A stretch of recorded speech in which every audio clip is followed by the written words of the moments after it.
Good morning, guys. I'm having a protein bar today because I have a lot of little things I got going on today. Work stuff, nail appointment, tanning, gym, have cardio, whatever.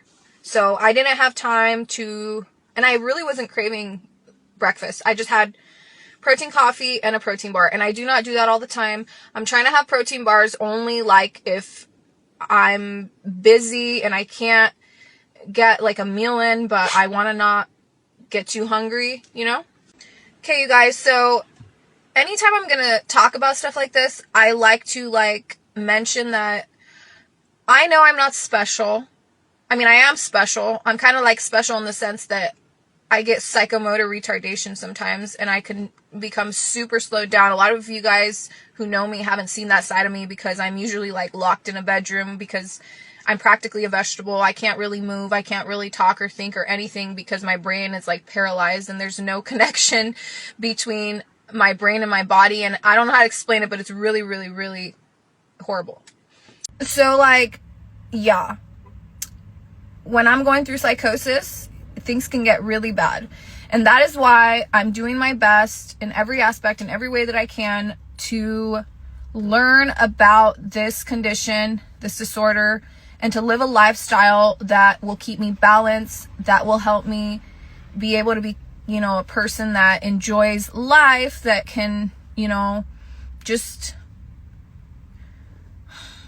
I don't want to say be normal, but kind of be normal, to where my brain is working good and everything, So in order to achieve that, I have to work on my diet. I have to exercise. I have to drink my water, drink my vitamins, manage my stress, and stay on medication, have regular appointments with my therapist, my psychiatrist. And I would say above all of those would be get educated on the condition itself. I have obviously educated myself in the past, but I've never been so what would be the word? It's in the past I would have episodes and I think, oh, this won't ever happen again because look, I got so normal after that. I'm out of psychosis. It won't happen again. I feel like I got this. But to be honest with you, I'm so humbled every time I go into psychosis. It's only happened 4 or 5 times, but I promise you I never want to be back there again. So yeah, I'm definitely still learning, and I want to learn all I can about bipolar disorder because I want to live a good life, and I want to be able to achieve things, and I want to be able to watch my daughter grow and all of that stuff. And I want to be stable. So basically, for people with bipolar 1, it's really important the way that you learn and the way that you manage your stress. So if you're gonna study, for example, it's not recommended that you do it under stress. You want to do a couple intentional slow breaths before you start. You want to calm your whole nervous system. You want to make sure your nervous system isn't activated before you go into your study sessions. So yeah, if you want to learn a new topic or something, you want to expose yourself to that information multiple times. You want to keep things kind of simple. So if you're going to clean, try to clean your home, say you're going to mop the whole house. If you're going to clean surfaces, clean all the surfaces in your house. Make things easy on your brain. Remember, we can't take too much stress. And the more that you can learn to do these things, have alarms for things, have to-do lists, have a morning routine, have anchor points throughout your day. It's not like you're looking for strict rules. It's just gentle routines is the way they put it. So it's about rhythm. It's not about things being perfect all the time. It's we're very sensitive to changes in routine and stuff. I don't know why. Okay, I know we're not special. I know we're like everybody else.